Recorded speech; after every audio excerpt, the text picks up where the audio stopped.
The GeoGuessr community is very inclusive. I was club champion at my club once.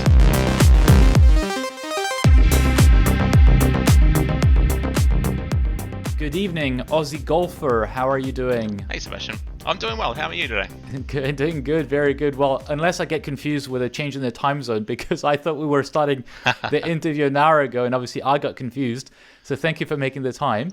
First question, as always, Aussie Golfer. Where is that username coming from? Are you a professional golfer? Are you a professional? Oh, I wish. Yeah. I wish that'd be the life. I think if you could just go out and, I mean, they obviously put in a lot of work outside the course, but if you could just work 4 days a week and make millions, wouldn't you? I guess so. Yeah, but golf is not exactly my preferred sport. Do you actually play golf? I did. When I made the username, I did. Obviously, I was playing quite a lot. I lived only 2 doors down from the golf course in the town that I grew up in. And most afternoons I was over there with a mate of mine, and we would hit around until the sun went down, basically. It was a big part of my life, but much less so nowadays. I haven't even picked up a club for a couple of years. What happened? I moved away from where I was with my parents. I moved to another town, and I tried to maintain my membership at the club, but it was a lot harder to pack everything in the car and drive 30 minutes than what it was when I was at home. I would just roll out of bed and I'd be on the first tee in 5 minutes, you know. So it's part of that, and then just lost a little enthusiasm for it. And it's a sort of game where you have to keep playing all the time, otherwise you lose touch. So a bit like GeoGuessr, I suppose. What got you into golfing in the first place? My dad's a good golfer. He's still involved in the club over there where he is. He's been playing for 50 years or something. So nice. At the start, it was, I want to be like Dad. I want to go and hit the ball around and get good. But yeah, I've left him on that path now. He's much better than I am. Are you not telling me that you're actually the Australian Tiger Woods and you started golfing at 2 years old? You won all the championships and now you've retired, basically. No, not quite that. I was club champion at my club one year. Nice. I did get to be the best in the small region that we were in, but those guys who are even the top amateurs are 10 times better than me, and then the pros are 10 times better than them. So I guess your username and what I just said gave it away, and your accent a little bit. I think it's recognizable that you are from Australia. True. I live in southeast Queensland, near Toowoomba, kind of, is the nearest big town to me. Yeah, it's a small town, 2,000 people or so. So one of those places where everyone knows everyone, and if you do something wrong, everyone talks about it behind your back. So it keeps everyone in line that way. Fair enough. And you've already given way too much information for any GeoGuessr player watching this. You already know that, right? You know that within those 5 who watch minutes. my stream will probably find me anyway. Fair enough. Do you want to tell us a bit more about who you are? Maybe your age or your age range if you want, or your background, your studies, if you're working. Sure. Who's behind Aussie Golfer? Well, my name's Dan. Most people call me Dan, and I invite you to do so as well. I'm 39, which is in the upper echelon of ages of GeoGuessr players. I'm sure there are a lot of young guns out there, but I work in a supermarket. I've been there for 16, 17 years, something like that. I'm helping to run the grocery department and also doing the duty manager work. So I work afternoons primarily, which is why I stream at the times that I do, which is like 9 o'clock at night, going on from there, which makes it hard for my Australian viewers, but good for the Europeans. I'm sure it's around lunchtime for them. Before that, I did have some engineering studies. I did like an associate degree, but unfortunately, at the time that I finished the degree, it was probably bad timing. There was a lot of downturn in the mining industry, which is what I was trying to get into, and so I was applying for a lot of jobs alongside all these other guys who've come out of other mines, so they had the same level of education as me, but a lot more experience. So I could never really get a foot in there, and at the supermarket where I was working, they offered me full time, so I kind of took that, and yeah, it's been there ever since. Interesting. Well, at least I'm feeling a bit better. You know why? Because I'm just a little bit older than you are. So at least I'm not alone. I'm not alone in that age group for GeoGuessr and the GeoGuessr community, because everyone I've interviewed so far was between, I think, 16 and I think at most 29 or 30 or so. Gosh. Yeah, we're We've raising the got a few average years age. on them. Yeah, good for us. It's experience, I guess, right? Although they seem That's to right. be also pretty good. Tell me how you got Yeah. started with GeoGuessr in the first place. Is it the same as everybody else, or most It's the people? same as everybody else. It's the Geo detective into GeoGuessr story. What's Tom Davies? Who's he? GeoWizard. Geo Wizard. Thank you. Yes, he's that was the start, obviously, and got into it through that, and then found a lot of nice communities on Twitch. I decided to start. Well, I guess the community kind of found me. I started streaming GeoGuessr without being good at GeoGuessr, but then the community's so nice, and they come in and they offer you tips and tricks and get you to join Discords, and they help you along the way. Where maybe some other communities might not be like that. They might be a bit more exclusive. The GeoGuessr community is very inclusive, and so I've sort of grown from that. That's what I've noticed as well. I mentioned it already a couple of times that Ning and Party, one of the younger players, but one of the Yes. among the very good players, suddenly invited me to join them for some tournament back in autumn. I was like, who are these guys? Or I had noticed who these guys were, and like, okay, sure. And indeed, I completely relate to what you're saying in terms of the inclusivity of the community. When did you start streaming? Oh, probably 3 years ago or so. I used to stream a little bit of first-person shooter games back when I was young and had better Twitch reactions. Played some PUBG and Escape from Tarkov and that kind of thing. And then one day I saw in a Trackmania stream, there's this guy named Simply Nick who I used to watch a lot. He was playing ChatGuessr, which is the one where everyone in the chat is sort of involved, and that it draws the lines at the end to show you where everyone guessed and stuff. And I was like, that looks really cool. I'll give that a go. And sort of a few of my friends joined in, and I was basically just streaming to some mates at the start. But then over time it sort of grew from that. How much do you play or practice GeoGuessr these days? I try and stream 2 hours of it every day. 2 hours every day? Wow, that's some serious streaming. Yeah, no, it adds up over time. It's hard to learn during that time. A lot of times you're hosting the ChatGuessr, or you're not really getting better at the game. So I also try and do a little bit while I'm at work. If I can get some downtime in my lunchtime or something, I'll get into it. Maybe I'll do another hour or so in that time. But what do you do during that hour? How do you study or practice? Is it just casual gaming, or do you practice specific maps? Or because I noticed you've played. It depends what I feel I'm weak at. You've played. Do you know how many maps you've completed without looking at your stats? Oh, I had completed 5,000 the last time I looked at it, and that was a while ago. So it's maybe more than 5,000, correct? Close to the 8,000, 10,000. You're almost at 10,000. I think you're at 9,840. Really? So you have to do a special I'll try and stream. knock that off in the next couple of weeks. Yeah. So what do you do when you practice? Are you intentional about practicing, or is it I've more become enjoying? more that way, yes. Yeah. I just noticed whatever my weakness is at the time. For a while there, I was really bad at even just identifying countries. Like I'd fallen off a cliff in that regard. So I played a lot of 10-second no move pan zoom community world, or that sort of thing. I would just sit there for half an hour and just try to get the country right at the very least. In the recent times, I've become I'm a bit more focused on improving at certain countries. So I was very weak in Asia. I was playing a lot of moving games, and a lot of times I'd get an Indonesia round, and I'd be like, here we go, it's all over. I have to restart the run, sort of thing. But I've learned a lot of the Kabupaten in Indonesia, and now that country's actually I like getting Indonesia. Same with Thailand. I used to be quite bad at, but I've sort of learned the Thai script now. And there's a lot of information around if you are able to read it. So I just like to slowly improve at different countries like that. So you're able to read the Thai script. Are you able to speak Thai? No, I couldn't speak it, and I don't understand even a single word, but I can read the town names. No, that's great. That's a huge advantage. Are there other languages like Hangul, South Korean, or Arabic? I can slowly pick my way through Hangul, but it's very, it's one syllable at a time, and then at the end I have to sort of work out what I've just read and read it back to myself. I tried to do Bengali as well, like from Bangladesh, because that's quite common on a shop front in Bangladesh. Will have like the street name and then the town and then the region. So same as what you might see in Malaysia or something like that. They seem to be into that kind of thing. So it's a bit different though, because when you learn it on a screen in front of you, and it's all nice and crisp and clear, and you can see the swoops and the swirls, and then you see it in GeoGuessr and it's blurry and off angled, and it looks very different to what you might expect when you're using like a. You interviewed Emily Apocalypse, a few weeks ago. She made a tool where you can transliterate, so I use that quite a bit, and it's good practice. Indeed.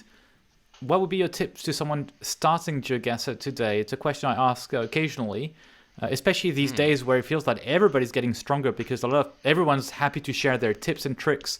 Also, there are new countries with Street View coverage, so there are new guides and new videos about this. So it seems everyone's getting better. So someone starting GeoGuessr today, how would they not get discouraged? Where should they get started to feel that they can actually be decent at it? Maybe not be the best, but at least be decent and have fun. What would be your advice? It's hard, even if you put in all that, you put in 20 hours a week. Someone else is also putting 20 hours a week and staying in front of you. I would say just play as much as you can. Get into get off the world map and get into a proper map, whether it's AIW or ACW, and just play no moving. Try to. I think it's very important that you review your mistakes. If you look at a landscape and you think, oh, that looks like Greece, and so I click on Greece and it turns out to be Spain, you should look at what the similarities are and what the differences are, and how you can avoid getting that mixed up next time. It's hard. I guess it's ask a lot of questions as well as a thing. That the people are here, they're happy to help, and if you can find the right Discords, like the Plonket Discord's very good for asking questions. Even just going into a random Twitch stream and asking the streamer, why did you go there, and what made you do that? So I think that's the best course. That's all very valuable advice. Thank you. Is there any country that you found interesting when you were playing GeoGuessr and you thought, oh, I'd love to visit this in real life? Have you done that already? Oh, yes. Are you able to do that? No, I haven't. I'm not a real big traveler, Sebastian. I'm not like you. I've gone to Thailand once when I was a lot younger, but it was only for a school trip. And since then, I've just been at home. I would love to go anywhere where there's volcanoes. I think Iceland is amazing. Kamchatka is my favorite part of Russia. Volcanoes? Don't you have them just next door in New Zealand? Yes, that's true. I should go to New Zealand. Should jump the pond and check those out. But I think they're awesome. Okay, that's nice. Is it a question of time or money for traveling, which is a challenge? It's just a hassle. Even for me to get to my nearest international airport is like 3 hours by car. So then, a little trip I went to Melbourne last year, and it's only 2 hours of flying time. But from when I left my home until I got to my friend Jeff's home was 12 hours. And that's quite a long way to be, I don't really deal with people that well either. Jostled and bustled and squeezed into a little tin can in the sky for a bit. But maybe in the future I'll do more. Are you afraid of flying, or is it because you're No, not so much. You're annoyed of spending all that time wasted in transportation? Maybe that's part of it, yes. Okay. I'd much rather stay at home and jump on the internet and do something that way. Okay. All right, that's fair enough. Listen, actually connected to this, I've just been watching by coincidence, by accident, because I read an article on the Guardian, the UK newspaper, about this BBC show called Race Across the World. Have you heard about this? It's a reality TV show. So it's very simple, the concept, and I'm actually thinking if I could sponsor something like this. I have to be careful with what I say, because otherwise people are going to comment and say, yeah, me, select me. Your DMs will be full. Exactly. The concept is very simple. You have a shoestring budget, and I think they start with, so in Australian dollars, it would probably be around like $2,000 per person. And every team is made up of two people, so like father and son, or husband and wife, or friends, whatever. They have about 2,000 Australian dollars, and they have to go from point A to point B as quickly as possible without flying, with no mobile phone and no credit card, right? So they just have the cash, and that's it. And there's a crew filming them.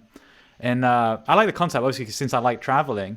What do you think about that? Would you do this? If I gave you 2,000 Australian dollars and I tell you have to go from, well, obviously Australia is kind of locked, so you'd have to, I don't know if we take the boat, it would not be very interesting for the show, but let's say you start from from Singapore. Actually, the first series on the BBC was from London to Singapore. The second one was from Mexico City to Ushuaia. And I think there's a third one running right now, and I don't know where it's going. I just watched the first season a couple of days ago.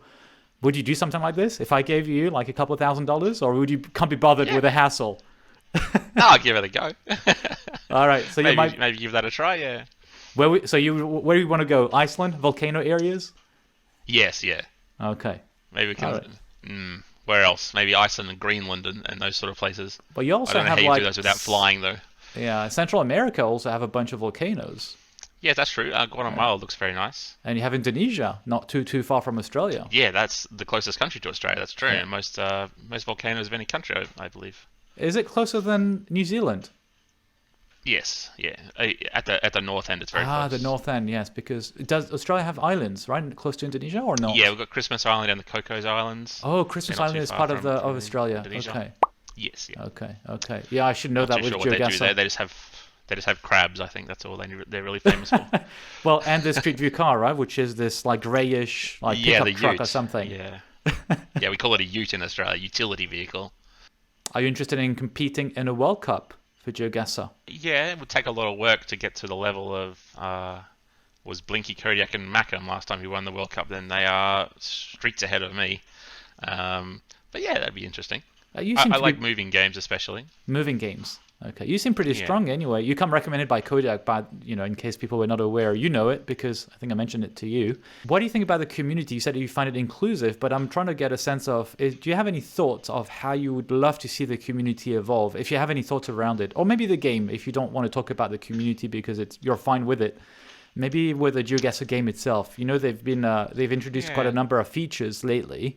Is there anything that you'd like to see more of, or anything else you have in mind regarding the game or the community? I think the community's fine. I don't have any problems with anyone in the community, really. For the game itself, I like to play moving games, and the movement sometimes is very difficult. You'll often find where you're trying to click down a road, and then you click forwards, but it sends you backwards, or it might spin you around sideways or something. That's very frustrating, but I'm sure that's more of a Street View problem rather than a GeoGuessr problem. Are you trying to give feedback to Google?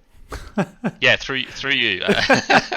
But that's fair, by the way. I'm laughing, but even though I don't work on Street View or maps, and I think I responded to a comment on one of the videos just today, please, if you have feedback, this is also, I feel this is my duty as still as an employee for now, to actually relay the feedback, right? So please, I'm joking and laughing, but indeed, if you do feel, I notice the same thing, by the way, when it comes to moving, and it gets a bit frustrating sometimes when you want to go forward and it sends you backwards, and you're like, what the heck? And you're pressed with time when you're doing a duel. So I know exactly what you're meaning here. Or you're not quite paying attention, then you end up, I've done this before, where you're going north, and then you click and it spun you somehow, and then you're going south, and you, hang on, I've already seen this park before. What happened? I have to restart. So. No, but that's because you moved so much, you went around the planet. It could be. Yeah. What else? What else would you like to see? I don't know. If there was more integration of like the leaderboards for like this, everything, all the leaderboards at the moment are off the site. They're like on Plonket, they're on speedrun.com. The leaderboards on the actual site itself, it might give you the top 3 times, but they're always from people who've cheated or they've done the challenge before and then they do it the second time and they get it in 15 seconds or something. It's kind of leaves a bit of a bad taste in your mouth, but yeah, I don't really have any problems other than that with the way the game is played. Let's talk about your twitching, your streaming, not your twitching at, I guess, first-person shooter games, but the actual stream experience. If I'm not mistaken, you do this on twitch.tv, and you have more than 3,000 followers in your streaming, you said daily? Yeah, very lucky to have so many viewers, so many followers. That's not how many viewers there are, obviously, often in the 40, 50 sort of range, but I go to work, I come home, and I stream. It's very consistent time-wise like that, which I find keeps the same people coming back. And I normally just stream until I'm too tired to do any more, which is a couple of hours or 2.5 on a good day. Which means I probably am unfamiliar to a lot of, especially American audiences. They're fast asleep at that time, but I get my fair share of Australians and the European tide, so that's always fun. What do you get out of streaming? What's your motivation in the first place or nowadays? And what satisfaction do you get from streaming? And I'll put the link in the description so people can check you out. The motivation is just to have something to do, really. It's certainly not financial or anything like that. Or I don't stream for the clout or anything. I just get on there and hang out with the same group of people. There's been a lot of very loyal, I've been streaming for 3 years and they've been following for 3 years, and it's like they're my friends now. Nice. Aside from GeoGuessr and working, do you have any other hobbies? Anything else you'd like to do? Watch TV programs basically, or get into YouTube quite a lot while I'm at home. What do you like to watch? The GeoGuessr takes up quite a lot. What's that, sorry? What do you like to watch on TV or YouTube? Do you have any areas of interest? I like a lot of woodworking videos on YouTube. There's actually 3 different shipbuilding videos that are a series that I'm watching that come out every week. They're interesting. Despite I'm never going to build a ship, but it's interesting to see the way they go about it and what goes into it. That's always very cool. For TV series, just the same old ones. I really used to like The Wire and Breaking Bad and Better Call Saul and all those ones.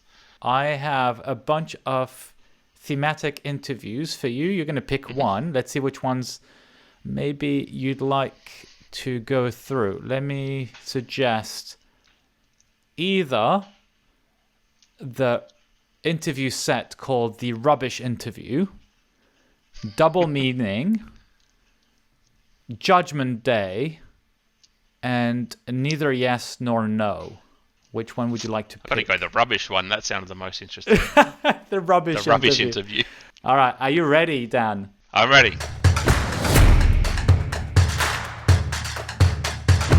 Question number 1. Do you prefer your father or your mother?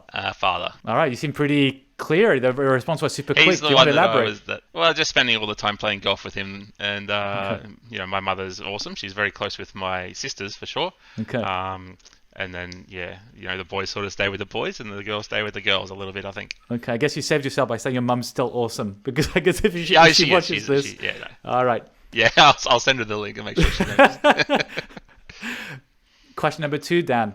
You bump into an alien. It tells you, who are you? How do you respond? Oh, Dan. That's it? Yeah, that's it. It should know. If it did its research, it would know who I was. That's fair. Question number 3. If you had a parrot, what sentence would you make it learn? It'd be something funny like, help me, I'm a genie. The genie turned me into a parrot. Get me out of here, or something like that. Very nice. You could only say that one sentence, yeah. Question number 4. Are you more sympathetic towards an old guy hitting on a young woman or towards an old woman hitting a young man? I would probably be more sympathetic to the young man. I don't think he should be subjected to the physical violence like that. Okay. Although the young woman's probably in an awkward situation as well. They're both pretty bad. You have to choose. The old woman hitting the young man is worse. Okay. All right. Fair enough. Question number 5. What's the most useless word among the following 3? Please, thank you, or sorry? I guess it's sorry.